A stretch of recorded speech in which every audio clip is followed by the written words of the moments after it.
Hello and welcome to the first episode of season 4 of the Voiro podcast. We are very excited to be here. With me as always is Kavita Shenoy, founder and CEO of Voiro. How are you, Kavita? Good. I am going to not talk over you. Apparently, last episode, Santosh said I was talking over you. And so I'm going to try Maybe my we should best. do it.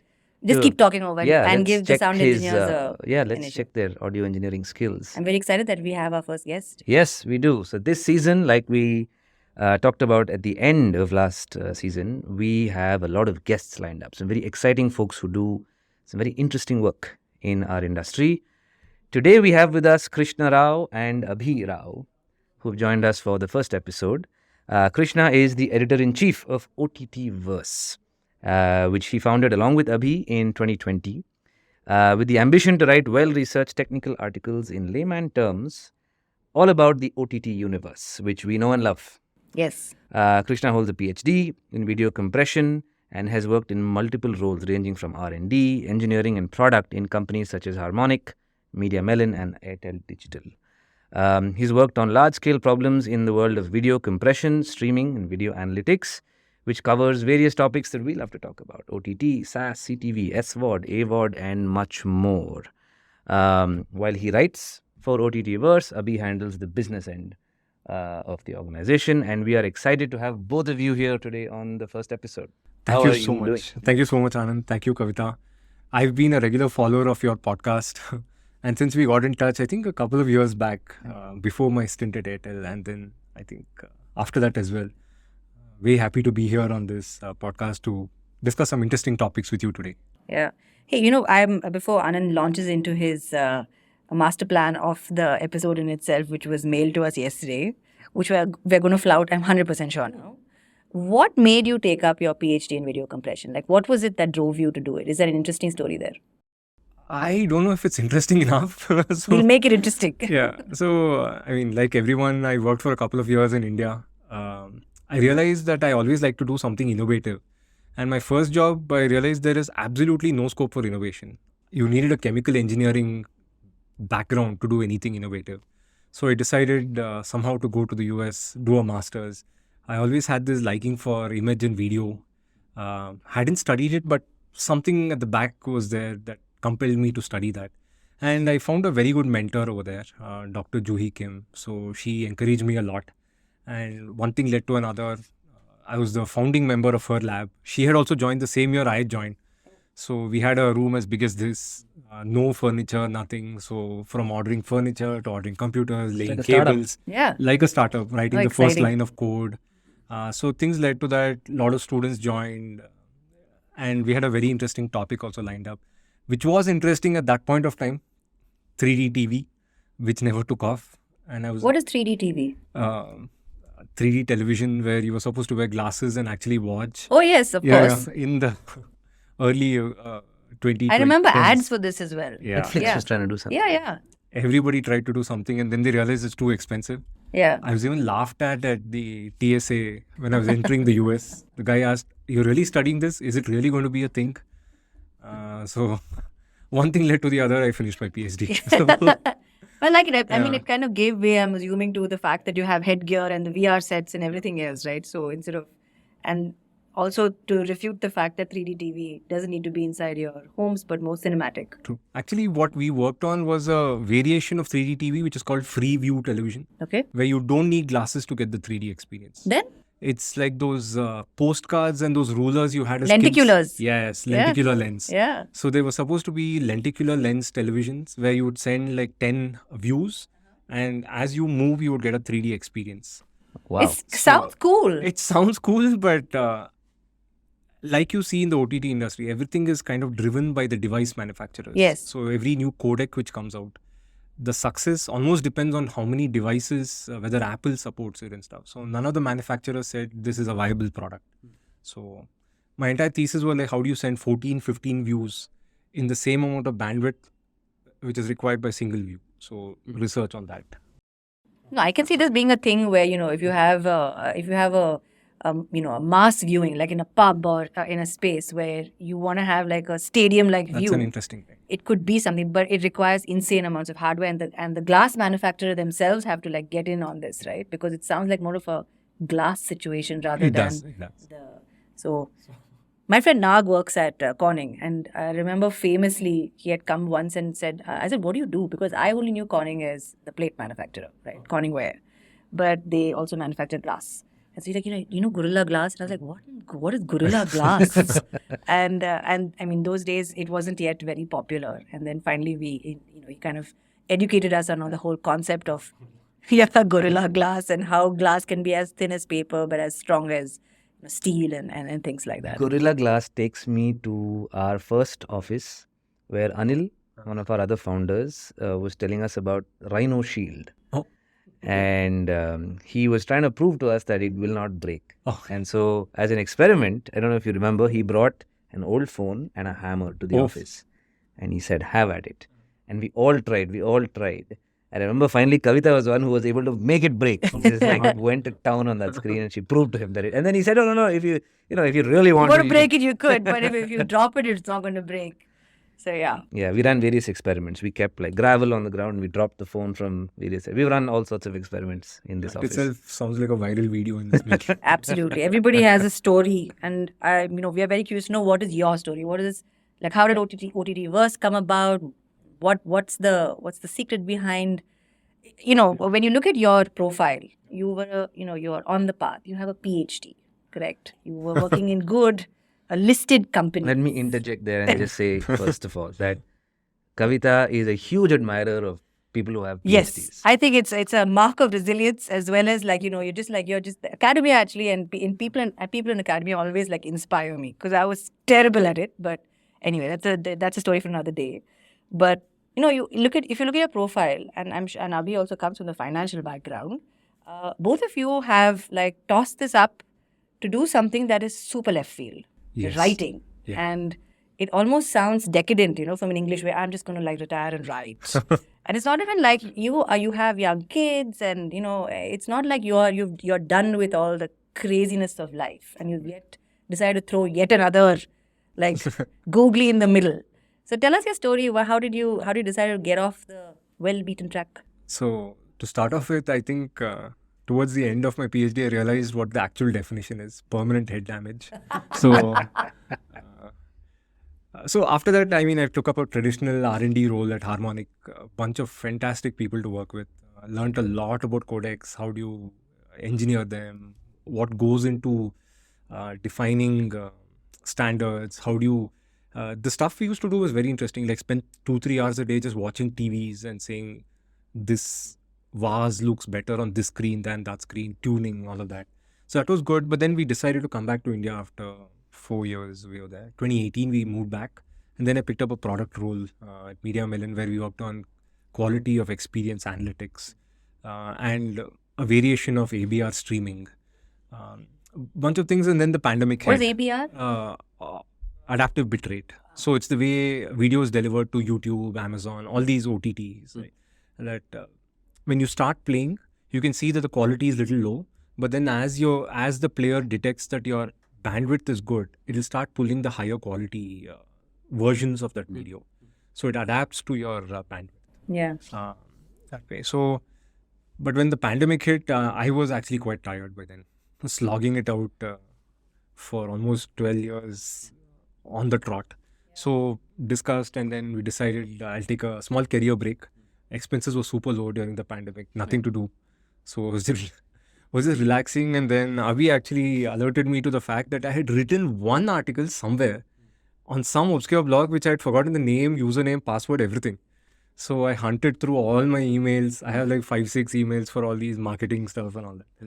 Found it, and I realized that one article was getting 50 to 100 hits a day. So we said, okay, let's write.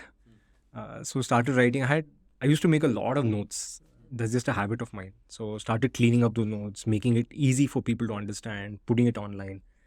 Then a couple of good things happened. The traffic increased. Few companies just reached out saying they'd like to put an ad on it, like to sponsor. Then light bulb went off. Is this possibly something that we can do? And it kind of feeds into the dream, right, of sitting in some bungalow in Chikmagalur and running a business. Yes. We are not there yet. We are nowhere there But yet. still, there is a pure amount of path to it. We are still in Tips on Rough. But that's what kicked it off. Then popularity really picked up. For a year, it was running really well. So Abhi manages the business side of things, the marketing, where I like to take care of content, curation, writing. So I always used to write. I used to experiment blogs and cricket blogs and cookery blogs, crazy stuff. But now I'm actually able to channel something. Then in the middle, I worked at Airtel for a year. I was building their video SaaS platform and also contributing a bit to Airtel Extreme. But now I'm fully out of that and back to OTTverse. So the goal this year is to try to make it the go-to magazine for the OTT industry. Nice. So, Also, your IP event. yes. So apart from just magazine and interviews and the editorial content, couple of things that we have picked up is monthly meetups in Bangalore. So we want to do something for the video tech community. The next one is on the 19th. Unfortunately, I'm unable to tell you the venue. It's still, I am expecting a phone call anytime today to say, yes, venue is booked. Couple of speakers are already lined up. So I can go ahead and tell their names, I guess. Yeah. So Bharat from Sensara. Of Bharat, course. the CEO. You met him at Creative Mornings, right? Yes, that was the first time I watched him speak, and I loved. Yeah, he's his very delivery. passionate and He he's has so extremely much technical. information. And Yeah. yes. He's an overload of information, but he is very generous with his information. I have taken a lot of advice from him, even from a business strategy perspective, right? He has come in and whiteboarded lots of stuff for us. So it's He's also a bit of a teacher. He does like He pop does. quizzes and yeah. stuff. in the middle. yeah, in the middle. So I've been able to bounce off a lot of ideas on the meetup and events with him. So the amount of advice and the experience he brings is amazing. So he's Fantastic. ready to speak. And there is Zoe Lee. She is the CTO and founder of a compression company in the US called Visionula.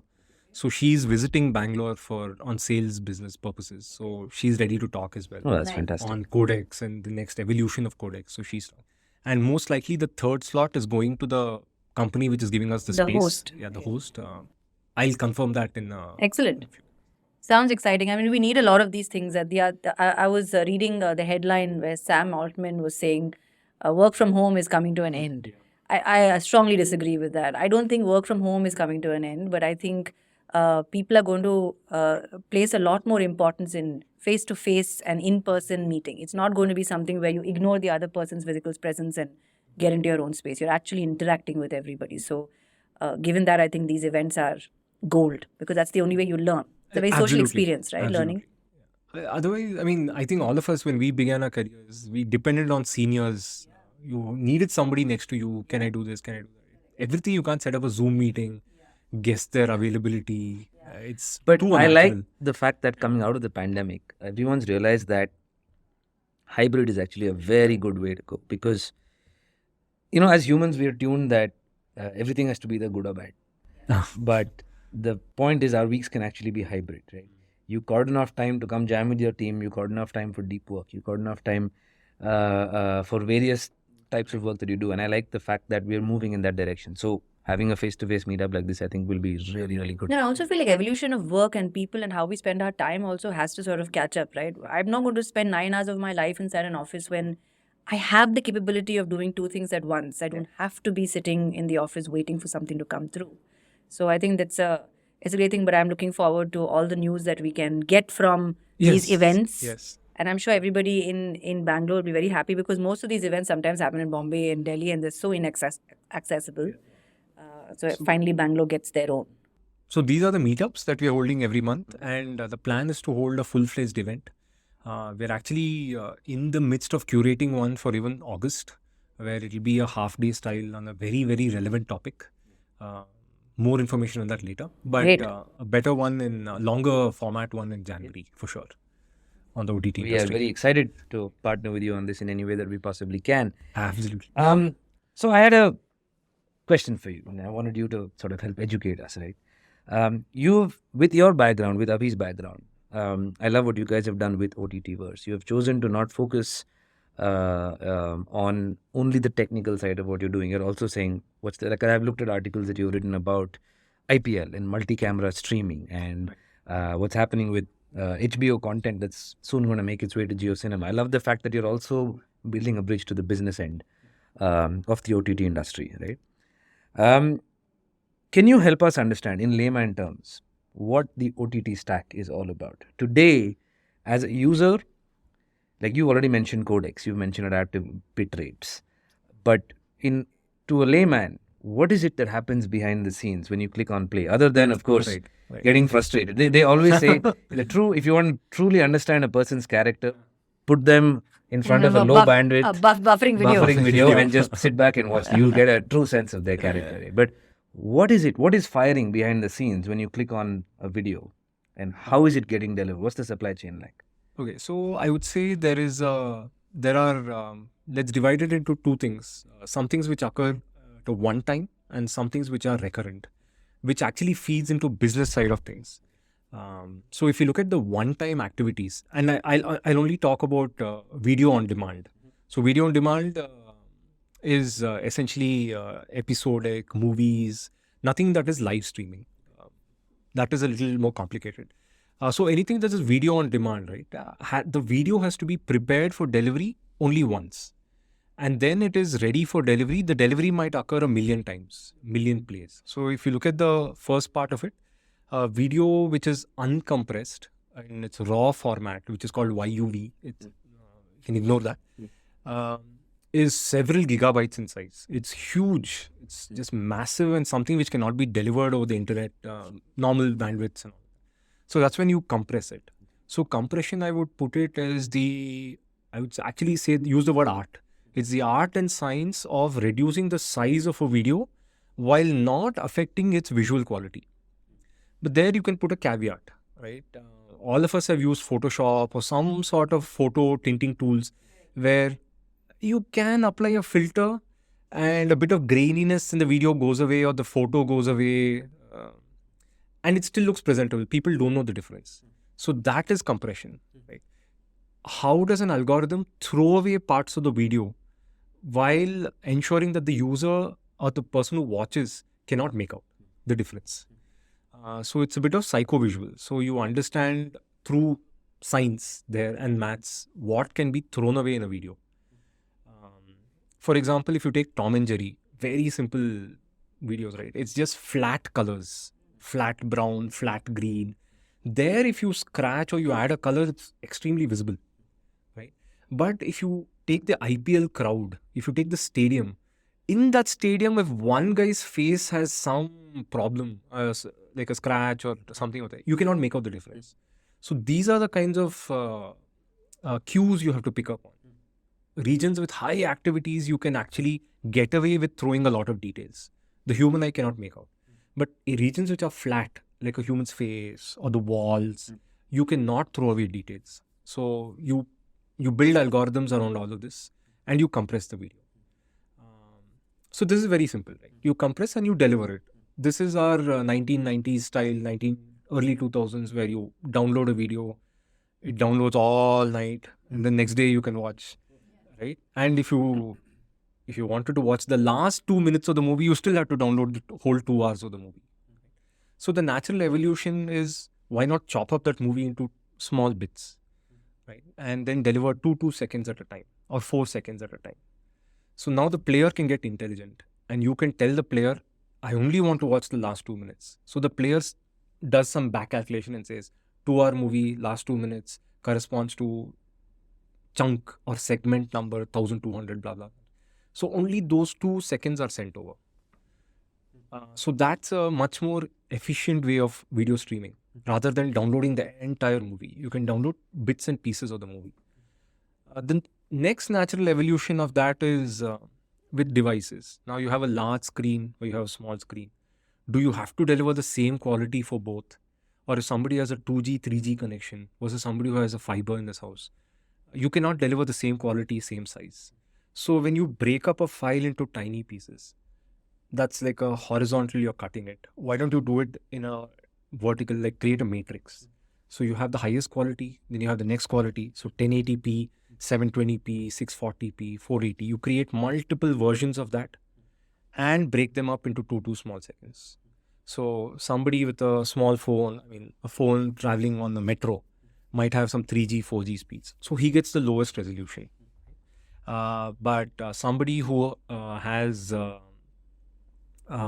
somebody who has a large screen TV in their house can probably use the 1080p stream or the 4K stream. So these are all techniques which is called, this is what is the fundamental of ABR, adaptive bitrate streaming. So this is what happens on the video delivery side. So you take a video, you break it up into, you compress it into different qualities, you break it up into small pieces and you keep it on the server. Now the user side comes. So this is a one-time activity. And if it is a premium video, you have to protect it. DRM, essentially, digital rights management. So you lock it and you give the key, keep the key somewhere safe. Now you come on to the delivery side. When you press play, generally it goes to an authentication server. Is this user authorized to watch this content?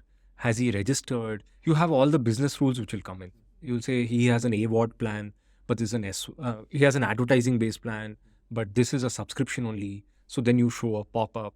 So there the engineering is no longer video engineering. It is more of services, authentication, delivery mechanisms. And there, in my personal opinion, the difference between this and any food delivery app like Blinkit, the lines are blurred over there because everybody has to do the same thing. Right? So it's normal protocols, normal authentication schemes. So if a person is authenticated, then he asks the server, like, I want to watch this movie. So the server sends him a file called a manifest or a playlist, which says, here is the movie, here is the number of chunks that we have created, the pieces, and here is the URL for each of these pieces. So then the player decides, okay, I'll start from the beginning. Or many of us do this, right? We start a movie, immediately we scroll to our favorite part. Yeah. So then the player will say, okay, I don't want to download from the beginning. I can go to this point and download from there. Correct. Or if you've already played and paused a movie, it'll start back from where it started. Yeah. And then your other protocols come in. Right? If it's an AVOD service, though you have scrolled, it'll say, no, you watch this 30-second ad and then let's continue the movie. So those auxiliary services come in. And then there is data. Nothing runs without data. So data on what is being watched, where is it being watched from, what device, who, where did he start watching from, where did he end, completion rates, all of that, which then feeds into recommendation engines and whatnot. Yeah. So this is in a nutshell what happens in an OTT. There is so much more. Yeah. So from what I'm hearing, from what you've spoken about in terms of the evolution of how video compressions come about, and today with all the buzz around AI and work, is AI already in video compression? Yes, absolutely. So if I think about the evolution of it, there are certain parameters in every video's compression which have to be set. Right. And many a times, I mean, few years ago, I would say it was a bit of educated guesses. You would say for sports, I would use these presets. For cartoon animation, I would use these presets. For soap opera, head and shoulder, like news content, right? Talking heads is another word for it in the industry. For that, I can use a particular preset. But then Netflix did some amazing work on content adaptive compression, short-based encoding, on that, where you understand what is actually going inside and you tune your parameters. I think that's where the natural evolution is, where certain presets would work very, very well for certain kinds of videos. And you could take a sample of a video, you could tune your codec and then let it run on the entire thing. So compression benefits a lot from, I mean, the words AI, ML, all of them kind of merge in my head. I would say machine learning is more an appropriate term, where you compress hundreds and hundreds of videos and then you can easily infer that certain settings work well for certain genres of videos and kinds of videos. So given the fact that there are certain settings that work well, do you think in production in itself, people actually adhere to this stuff given the fact that it may be going online to make it better? Or is it just something that doesn't matter because they expect the technology to take care of it? I would say it's the latter. I have not heard of this, but it's a very interesting point where the production actually keeps cost in mind. Correct. Cost of delivery in mind. Especially if I have everything, like if I'm a Netflix today and I am actually paying for video compression because it's part of my entire vertical stack. Should I be also producing my videos in a way that helps me save costs? I don't know how much, what is the... That's a very interesting point. Yeah. Because when you're talking about this and you're saying that there are frameworks, I don't see why it can't go down the stream. All the way. Yeah, maybe. That's interesting. I have another question, right? You spoke about video. Is sound in video different in terms of compression? Because all of us like listen to Spotify. Yeah. People listening to us on various sound So platforms. I read something interesting about this also recently. So sound, yes. So sound is also compressed. You have multiple versions. So the lower bit rates of video come with lower bit rates of sound. You have the highest 192 kbps, which comes with the high quality. Then there is Dolby. There are all these different. So the science and art are different for quite for different, quite sound different. and video. But it's again compression at the end of it. Right. So MP3 basically throws away frequencies that the human ear cannot. Very distinguish. similar to how you describe Everything on video. So Yeah. yeah, it is. But again, I feel sound is a little more important to not play around with because it is part of the experience. It actually enhances the entire scene. It is part of the content creation, in my opinion. The way sound is, the cinematic effects, you have left ear, right ear, spatial audio. All of these, if they're messed up with, it could affect a lot in the viewing experience. So you're saying in the general scheme of things, sound is far more important in terms of the art and science of compression rather than Or video. is it Video, that- you can get away with stuff. Or is it that we are more discerning? Like Are you we said? discerning? I Is would it say more we are a personal? little more discerning and personal in this. That's my personal opinion. I always like to hear really high quality audio. Yeah. Video, we can get away with it. Even if it is a little blurry, we are like, okay, no problem. It will recover. But if you hear dialogues in a very teeny voice, Yeah, and a yeah, it's horrible very voice, off-putting. you'll stop. It's immediately you're stopping. Yeah. Yeah. I remember when we were at AdTech last year, Arjun Koladi gave his whole presentation about Spotify and Spotify advertising. And they described audio as the most intimate experience. It is, yeah. So they're also of- being very cautious. Where they're saying, as advertisers, if you want to advertise in that space, you have to realize that you're entering a very sacred zone. Yeah. So you can't have someone who's listening to calm piano music and then it's like screaming, shouty ad that sort of irritates a user. I think about something that happens in my life. Like I love to listen to podcasts when I do the dishes at home, and doing the dishes I've realized is my calling. But my I hope Varsha listening to this. yeah, but my kitchen and the sink is a kind of a blind spot for our Wi-Fi Okay. at home. So sometimes I will actually come to the living room, download an episode, and go stand there and then do the dishes, right? But sometimes I don't. And Spotify has recently started having videos. When you listen to a podcast, like if you open the app, there's actually a video playing of the speakers. And so what happens is I'll be listening to an episode and doing the dishes, and if I happen to open the app, everything just stops because the video is now trying to like fetch itself. And so I've, Very interesting. like you said, this is something that happens in my life. I don't know, Yeah. whenever. So it's happening in your life on your phone with a downloaded episode. So how does this work with multi-cameras, right? We've been hearing about all of this stuff with multi-cameras, and it's not a new thing. It's been around for a while. It's been around for at least 10 years, I feel. I haven't seen it much in many OTTs. I know it was there in the US for a couple of events. I think for the NFL. It used to be in the NBA app. The NBA, League sorry. Pass app. NBA, correct. See, multi-camera to me is a very interesting experience, specifically if it is to the right genre and the right audience. I was talking to somebody in Airtel about this, and they said that it might not work for everything because many situations are lean-back experiences. My argument was, if you do multi-camera for a concert, and if I am a drumming enthusiast, can I only focus on drummer? Most likely you wouldn't, because music is a lean back experience where you want to relax, all of that. But then the counterpoint was that Formula One, I want to see how gears are shifted. I want that cockpit view. Right? I want to see how people fly through the chicane. And all that. So can I direct my own experience? I think there is a set of enthusiasts which this will appeal to. I like what they've done in the cricket, where you can actually see different scenes. I like seeing the dugout. I like seeing the experience over there. But is it something I would do regularly? Not much. I Just think curiosity. curiosity. And it's, which is a very interesting segue into where I feel OTT is also heading, with a lot of the content being so easily available, specifically in the Indian context. I don't see this replicated in many other geographies. In India, all the aggregators have the same content. Everybody has a tie-up with Sony Live, Alt Balaji, Eros, Z. So the same content is going to be there in every app. What differentiates them? Is it only a race to the bottom, or is it a race to have the best experience? So if I can bring in multi-camera streaming with the studio, and that's where I think, tying back to your point, not on a cost perspective, but a experience perspective. If the studio can say, I'll put 3 cameras so that you can provide a better audience, I think that's where the beauty of multi-camera will come out. What about the cost aspect of multi-camera? As in, is it a lot from a video compression Are those perspective? cameras or- rolling anyway? Yeah, so they're rolling anyway. And the hidden aspect to this is that if you take multi-camera, there is one main camera, one main view which is playing back, which anyway would have been playing back, right?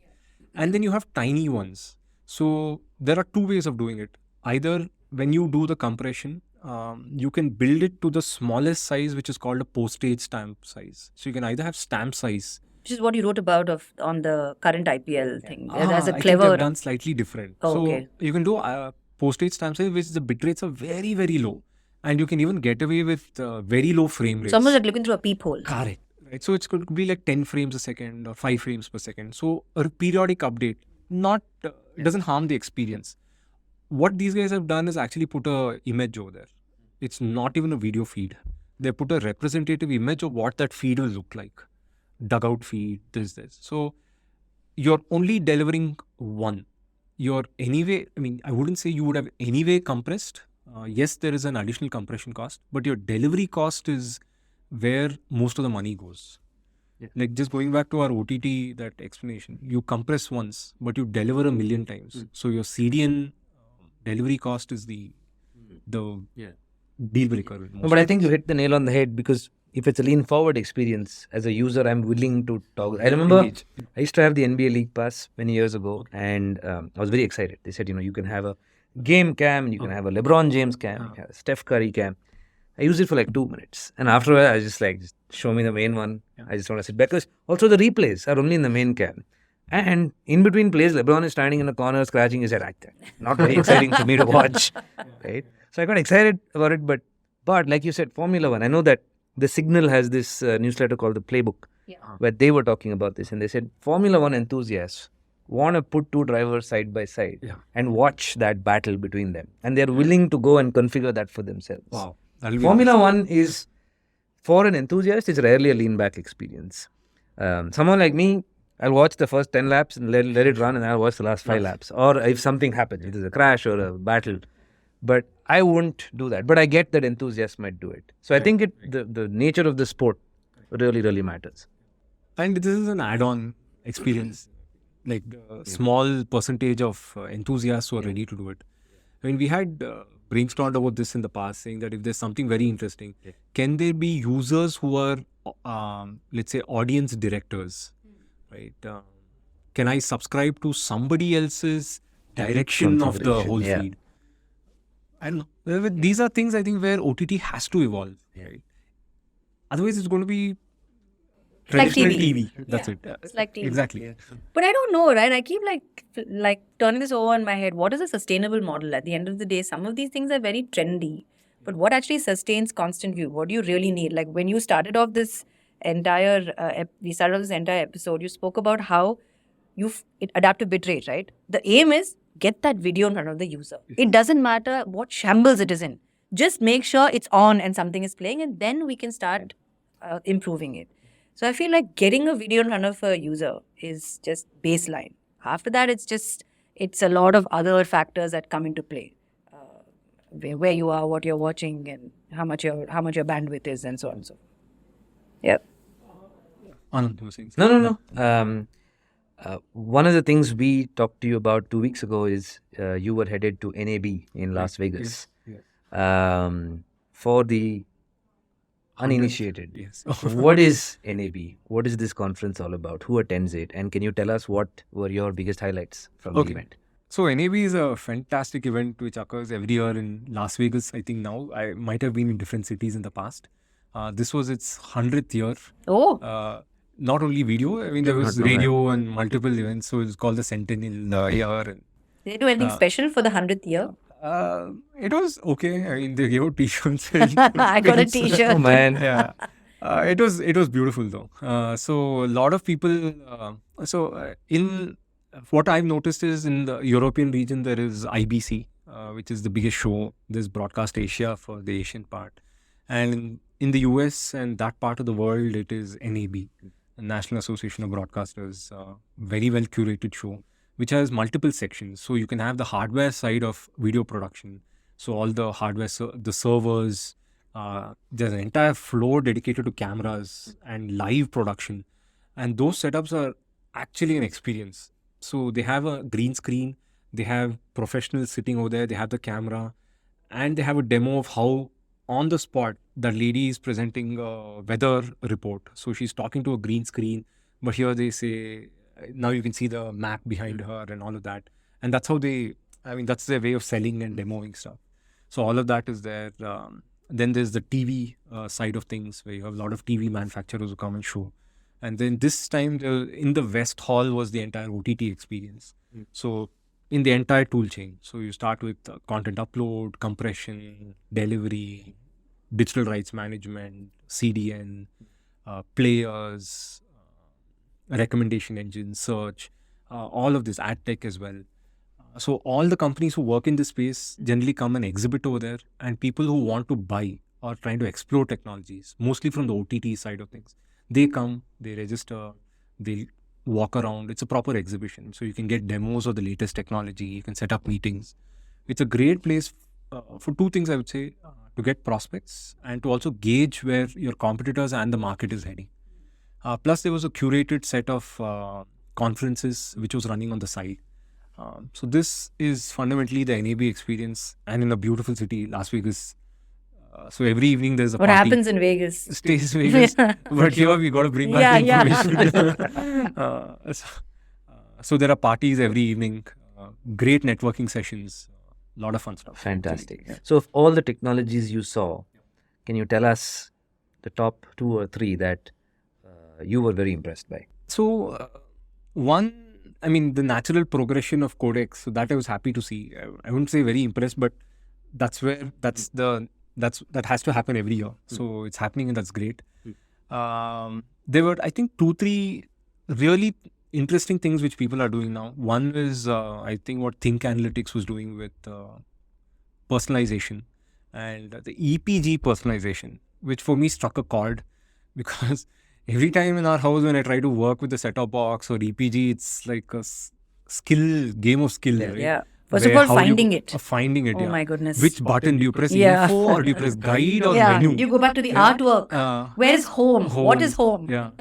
And then scroll down, scroll right, scroll left. You don't know where you are. So people are now talking about personalization. I mean, personalization has always been a thing, but now coming back to the same thing, right? Point that if everybody has access to the same videos, the only thing which will distinguish people is the personalization. How do you keep a person in your app? So they've talked about personalization of the EPG page themselves. So if I like to watch sports, instead of having sports as channel number 300, 400, 500, where I have to scroll down each time, can I bring that to the top and make it easily accessible? Then companies are now talking about virtual channels. So if I like sports and sports is distributed across 6 channels, can I spin up a personal channel? Very oddly, I was hearing one of your podcasts and you had mentioned this. Yeah. So It seems like it seems like how YouTube is, right? You make your own playlist from Yes. different types of channels. I mean, it's like, I feel YouTube has done everything anybody could do. I mean, I'm a huge fan of how that company has set themselves up. And it's a gift that keeps giving. Yeah. It's also a very curated, personalized experience. Like my wife the other day opened my YouTube and she said, "Oh, what is this? This is not fun. Yeah. My YouTube is a party compared to yours." Yeah. my YouTube is only 9 o'clock debates. Oh, really? Yeah. See, one of the things this electronic program guide, which is the EPG, is going to get a lot of pushback from, or maybe regulatory bodies, etc., are going to get really hassled with. Even channels are going to get hassled with. Is that you can actually drive non-discovery of channels. Like if I have a new channel, how do I get discovered? I'll be channel number 1000. How do I get discovered without throwing marketing dollars? I was reading about this also on the Bark report and the Bark controversy, where the landing pages were kind of this whole manipulation took place over there and problems created in that. See, I feel it is a bit of both, right? You have to have user convenience as the first, but then as a app creator. So where I would say your question is tending towards is actually an aggregator of channels, because in a particular app, I don't face that problem, right? It's my own content. But for somebody like Airtel Extreme or Jio Cinema, where they have N OTTs in a single app, I think that's where they'll have to straddle the business side of things and the user experience, saying that how do I drive discovery while keeping my partners happy and keeping the users happy? So can you do same genre across multiple OTTs? Or just spend money on driving discovery through marketing and pay that aggregator. That's which also goes true. back to like, Pay to play. yeah, exactly. Advertising 101. Yeah, because content has gone through the roof. And so content discovery has become a nightmare. And unless it's like written about, spoken about, advertised, some podcasts, references in other popular content, that's when you start looking for it and say, okay, I need to watch this. Otherwise, it's a drop in the ocean today. Very Yeah. true.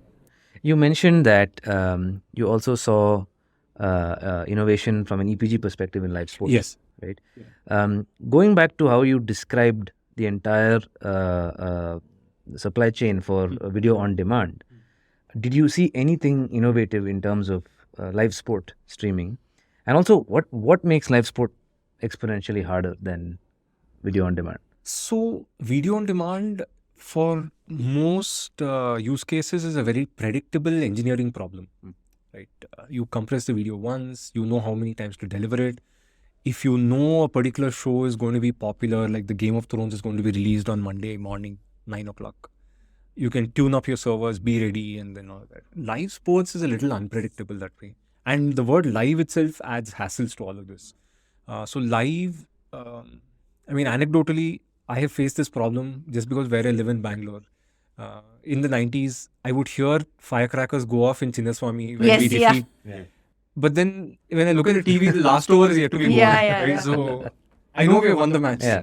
It's so that experience. How do you make it as live as possible? So live itself is a But you still keep the match on, and then you'll Yeah, still yeah. like celebrate, but you Correct, start a little correct. earlier. It's just that the curiosity is not the same. yes. And yeah, I mean, it doesn't take away the fun of it, but there is a delay. There is a delay, and that delay is so different in different apps. So if you watch on Star Sports, you'll see a particular delay. Watch on Jio Cinema, you'll see a delay. Everybody has their own infrastructure. So the definition of live is very subjective, right? If it is Zoom, it has to be instantaneous live. Otherwise, we go crazy, right? Even if there's a bit of lag, we're talking over each other. But in television, TV can suffer, news channels can suffer 15-20 seconds of live. Nobody's going to cry that they're getting some crazy news 10 seconds late. But then sports has a problem. Right? People want to know as soon as possible. And in several geographies, betting is legal. So when you bring in the aspect of betting, Oh yeah. I never thought about that. there you need real life. So there were a bunch of innovations actually around this, where certain live streaming technologies like WebRTC, which is used for Zoom, is extremely prohibitive in a cost sense for a large audience. For What two is people, WebRTC? real-time communication over the web, pioneered by Google. That's what's used for Google Meet. A lot of these Agora, a bunch of these technology companies, they use this protocol for transmitting video. But the nature of the technology makes it so expensive to do it for like 1 million viewers. For 2-3 people, it is simple. For 100, it is easy. But it does not use a CDN. It's expensive.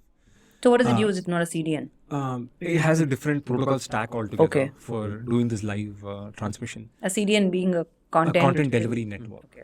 So, simplify that fact. Every time you press play, you don't have to come back to your server to get a copy of the movie. So, you put it on the content delivery network, which is spread all across the world. And the closest one delivers It to you. delivers it to you. Right. It's like the post. It's like a postal service, Yeah. but except that the post is lying there all the time. It never gets delivered. Yeah. Yeah. So, there were a bunch of innovations which said that during the betting window, we will switch to live WebRTC. And then we'll switch back to traditional streaming, which so that we can balance the costs and the experience. So some interesting things like that. So that's one of the biggest problems for live sports, right? The delay and the infrastructure. I remember reading a blog post by the Hotstar team where they said they showed a beautiful graph of what happened when Dhoni came out to bat and how they had to tune up all their servers, their infrastructure had to scale crazily. And when Dhoni got out, suddenly boom, everything went down. So you have to scale down your infrastructure, be ready for those kind of peaks. And this is unpredictable. In a movie, we know what's going to happen. I mean, nobody. You've already At the watched middle, at the middle of the movie, you're not going to have 1,000 people join. Yeah. It's the nature itself is different. Yeah. But last over 6 runs to win, 1 sixer required. The whole nation tunes in. So how do you? The problem we face in India is unmatched when you go across the world. Yeah, like The- I mean, the I've scale. seen my dad. Like if the match is going sideways, it's just like, God damn it, just switch off the TV. So, or I'm pretty sure people are just like, switch off the live stream. I don't want to watch it anymore because this is terrible. So there's a lot of live sport. I feel is very like emotional and there's a lot of upheaval. I'm sure that even engineers like trying to get the stream up and down are also like as emotional as. I don't envy those the ops teams during IPL. Yeah. No, for but sure. look at how far we've come. I remember the 1996 World Cup that was in Bangalore. God. And at Jai one Surya. point in the match, this was India versus Pakistan in Bangalore. And at one point in the match, my dad just said, "We need to go to Giant Uncle's house to watch the rest of the match."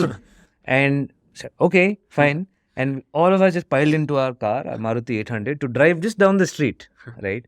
And in that time, something had happened in the match. And so we saw people like bursting crackers on the street. like what's Right? going on? And luckily we made it just in time. There were still like 2 overs left. And then we caught up with the rest of the match. And I'm just, look at what we did then Yeah. for a more social experience. Yeah, And but then now what we you do have now. watch parties and you Yeah. have the ability to actually Yeah. stream things live. And I think, like I was telling you the other day, my brain has stopped differentiating between people on camera and people in the room.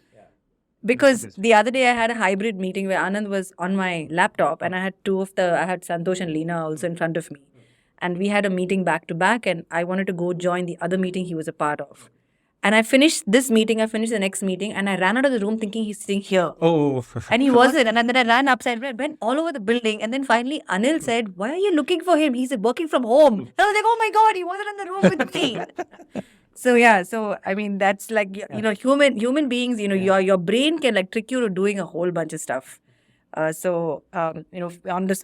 the concept of live, I think what is going to get more and more used more than live sport is the fact that we are all going to communicate as human beings through these video devices. And you have small kids today, but I'm pretty sure you're going to be calling them up on video and trying to check in on them. And we all of us, our work is all virtual and on video. So I mean, thanks to Google, we have the WebRTC today.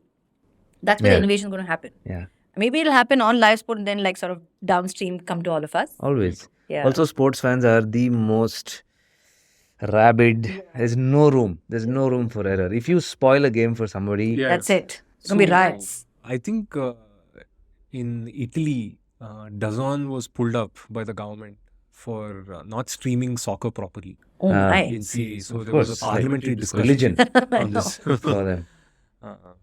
Well, Things happen, I Yeah. guess. But one thing about sports fans is also they are a little open with their wallets. Yeah. So I've noticed that. It's a one-time thing, right? It's passion driven. So you don't have a price on that. Just like, I want to watch it. That's it. Merchandise is a... Yeah. I've had people on Twitter tweet to us because they were upset at one of the apps that was streaming a sporting game. And I was like, no, we are just mere service providers. We have nothing to do with this. Okay. All right. Back to our favorite topic, which is a source of great joy and confusion in this office, OTT and CTV. Right? What is the difference between both of them?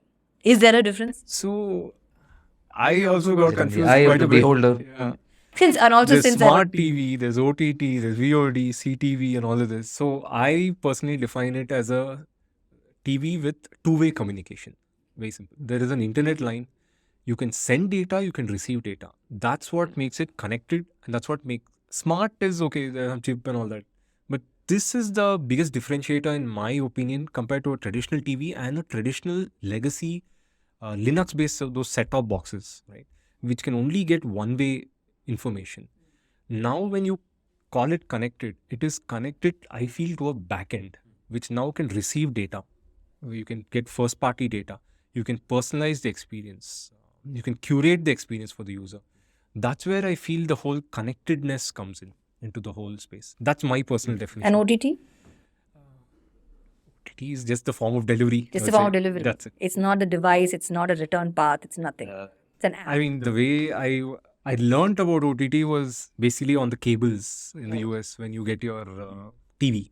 On top of those cables, you were getting your internet. Okay. So that is the So the one of the same origins broadcast delivery was being used. for delivering internet to the delivering the houses. internet. Even today, it's like that. If Right. you get a Comcast connection in the US, you get Xfinity, you get a box, you get a black cable. That's where you get your internet. You also get your cable TV.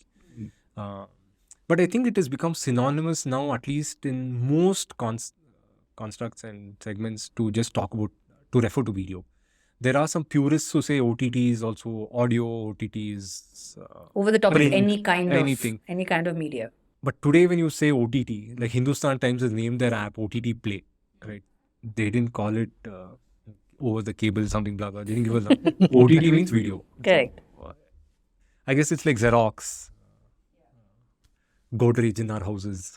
So True. yeah. You make it a verb at some point. Yeah, it is making its own definition, and if you try going your own route, you're going to look weird. So Yeah. Don't do it. Yeah. Yeah, So so that's what I think connected TV is. yeah. And where do you think OTT is heading in the next? I mean, we've spoken a lot about the future Yeah. in the past segment as well. But do you have any like top 3 things that we should be looking out for 3 to 5 years? Like, paint us the wildest picture that you can. I would love for 2 things: not having to search that much to find a show.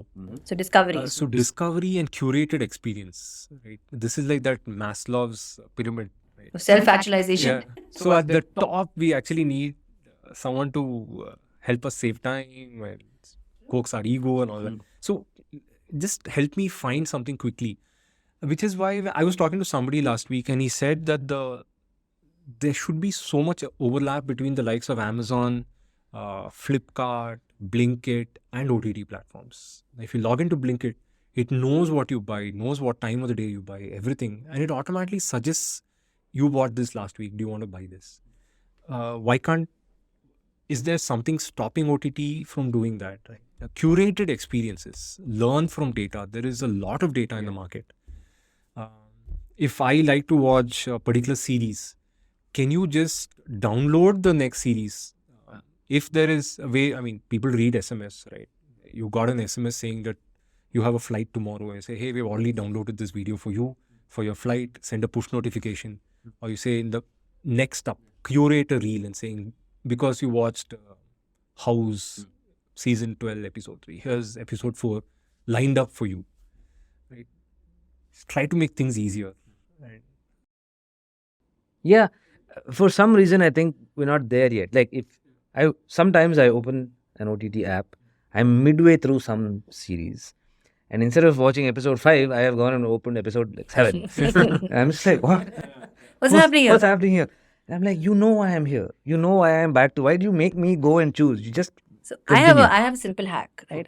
We all watch TV just to elevate ourselves and our moods and whatever else. So just like Wordle, you have a specific opening word, right? I have a go-to. Like I have 3 or 4 go-to top, already watched things like maybe Friends or Seinfeld or something like that. Just so if I'm sitting with a plate of unhealthy food and I just want to shovel it in my mouth and forget about my day, I know that this is what I want to watch. And then after that, when my brain starts to sort of tick into place and say, okay, let's watch something that is a little more entertaining or new, then I'm able to sort of go and discover stuff. But IBC last year, had this very interesting segment where we watched somebody talk about all of this stuff, EPG and, about discovery and content discovery. And that lady actually spoke about how in the future, instead of telling you what to watch and like trapping you in a filter bubble, because maybe last week I bought lettuce and this week I'm really not feeling healthy, from a Blinkit example, or I finished watching this series and I really don't want to watch any more fantasy and action.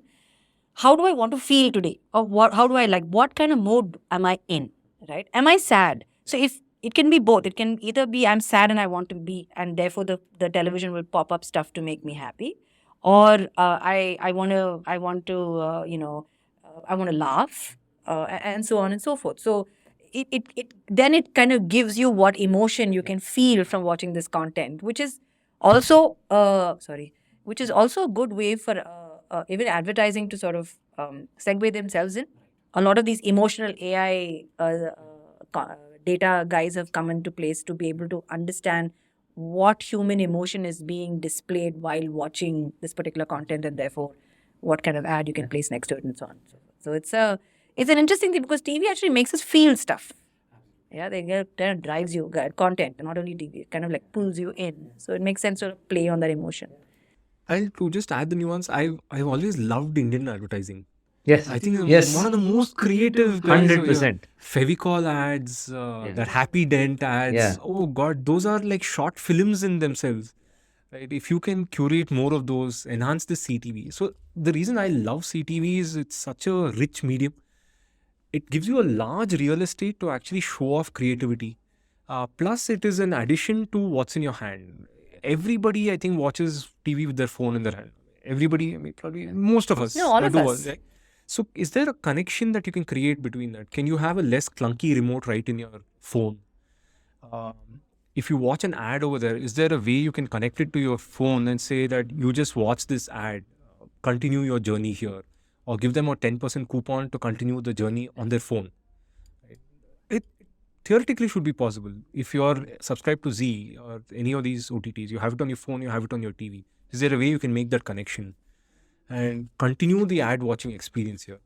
There are a bunch of ways I think we can innovate. Or Take this. or since I'm watching the episode on my phone and I left it off on a TV, to be able to give me communication where I'm actually able to go and experience or buy or convert on my phone, because my phone is also my end buying device, and so on and so forth. So on and so forth seems to be my phrase of this. I sometimes find myself with some phrases like that. Yes, I'm trying to get rid of it now. That I can't get rid of. So I want to put you on the spot. I want you to make a good. bet. Okay. You mentioned that what you'd love to see is much better curated experience and discovery, easier search, right? But 10 years from now, what is the technology that's going to be around that we can't see today? Like if I told you 25 years ago that we'll all have smartphones in our pockets and you can connect to and all of human knowledge is in your pocket and everybody on the planet will have it, I wouldn't have believed you. In fact, I will let me display some of my own stupidity here. When the smartphone first came out, I remember saying to someone, I said, "What? I don't need a camera on my phone. I just need my phone to do one thing. Why should it do two things?" I actually I said this to someone. So, what is a technology that 10 years from now will be super commonplace, that today is either not around or is still in its infancy? So probably not connected to the OTT per se, but I would love to see AR and VR take off. Especially AR. I am a bigger proponent of AR than VR because I have motion sickness. And every time I tried a VR headset, I've slept for the rest of the day with tablets to calm me down. Augmented reality, I feel, has to take off. It is unfortunately in the position of a solution searching for a problem. But if there are ways you can curate an experience, and AR today can run on mobile browsers, there's absolutely no need for an app. It can run on technology which is there in Chrome and Safari. Right? Can you do anything with off video experience in of an OTT? Suppose you have a movie being released. Can you have yourself as part of the experience in a particular clip? Use that as a like a Snapchat filter. Right? Can you enhance yourself in the movie? Put all of that. Then brand advertising, I think, which we talked about the last time. So this is one. Second, I would love to see in-brand. What was the term we used last time? Product placement. Product placement. Yeah. Product placement. Dynamic. Product placement. From a tech perspective, not a user perspective, but technology perspective, I'd love to see product placement become mainstream, because that is one of the least intrusive ways of actually advertising. And for a brand that creates crazy possibilities. If I am a Pepsi lover, my version of the movie shows the actor drinking Pepsi. Somebody else might Nimbu Pani. Somebody else gets Coca-Cola, right? Gold spot. Gold spot.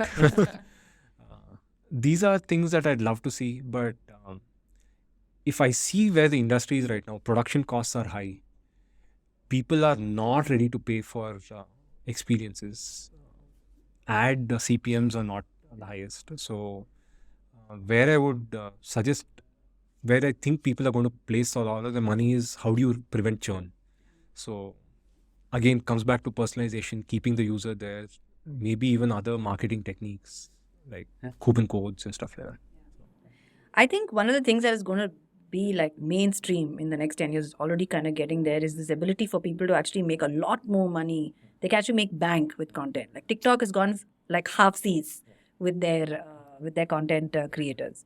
It's no longer I am carrying the tech load, so I get 55% of the dollar and you get 45, and then you kind of make more on the side. And the second is the fact that live experiences will be not only premium but sought after, maybe smaller in number, like our Backstreet Boys that played. I don't think it was a massive concert. It also ended early, like you said. But people will pay top dollar to go have these experiences. It's not going to be only in a movie star's home. People are going to have experiences that they're going to call into their home as a live experience, and there could be a lot more that could be added, because the halo effect of having all of this tech is that you start valuing a lot of these other things greater, and you're trying to putting yourself out there for it.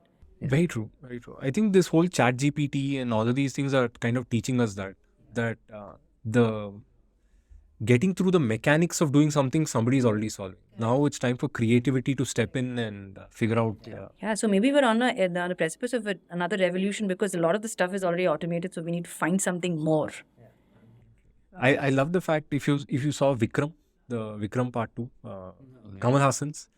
So have you seen the Village channel, the Village cooking show? These four guys from Chennai, Tamil Nadu. Yes, where they get this grandmother to do stuff. Grandfather. Grandfather. So they actually cook in a farm. Yeah. So I'm a vegetarian, but 99% of the stuff is it's a cut up goat. non-veg. Yeah. So there's one episode where they actually go into the fields and catch crabs. Wow. And the experience, the cinematography is fantastic. The minute they upload something, they get millions of views from across the world. So in this movie, they invited them as one of the scenes. So there is this entire marriage scene in the movie, and they had the entire cast of this YouTube channel. So they're an influencer in a mainstream movie. Yeah. Cooking their famous biryani. So one of their episodes, they even had Rahul Gandhi come and cook alongside them and eat along. This is a complete role reversal, right? Earlier you would have you had a movie star in an influencer video or interview. Yeah. So fantastic. They had this entire show where the entire Village channel came, and in the same style. So they have this thing which they shout at the start of everyone welcome or something like that.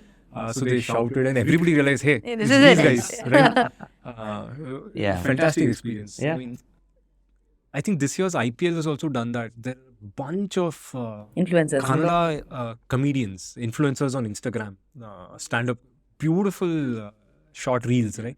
So they had, sorry, not with IPL, it was with Shark Tank. Okay. So they had small reels with all the Shark Tank founders. So I found that to be beautiful confluence. Nice. Good way to market. Yeah, of Yes. course. To round things off, I wanted to bring us back to OTTverse. Oh, thank you. We as a company, Yeah. all of our colleagues and teammates, we love reading the stuff that you guys write about. Sometimes it's topics that we know, sometimes it's new learning, something that we don't know anything about, much like the masterclass you put on display today on this episode. So where is OTTverse heading? What is your vision for it? What's your ambition for it? And I'd love to end on that note. Okay. So I think we started off with a simple goal, spreading knowledge and helping those who don't know learn. Right? That has always been our foundational thing. So we would like to stay as pure and true to that as possible. We also want to expand ourselves into more business insights. I think we are quite good and quite popular on the tech side of things. We are inviting more people on the business side of OTT, interviewing them, understanding how they run. So we are probably going to be talking to an OTT next week, saying what metrics are important when you launch an OTT versus 1 month later, 2 months later, 3 months later. How do you run a business? So we want to provide those aspects as well. That's our thing. Our goal, very simply put, is going to be the #1 magazine for information about the OTT industry. Tech is geographically agnostic. That's the way I put it. So we have 30-40% audience from the United States. But we would also like to give an avenue for all the fantastic work which is being done in India in terms of business, in terms of tech. You have guys like ShareChat who have 4 billion streams, amazing scale which is taking place. So how do you provide a voice for all of that? Well, make India talk about the rest of the world and take it everywhere. Okay. So that's our goal. That is absolutely fantastic. I think we are big fans of the mission that you guys are on. It's clearly a labor of love, and we wish you the very best. Thank you so much for your journey. Thank you. Thank you, Thanks, Prashant. Thank you, Kavita. Abhi. Thank you so much for joining us. We will see everyone next week on the next episode. Bye. Bye. Thank you.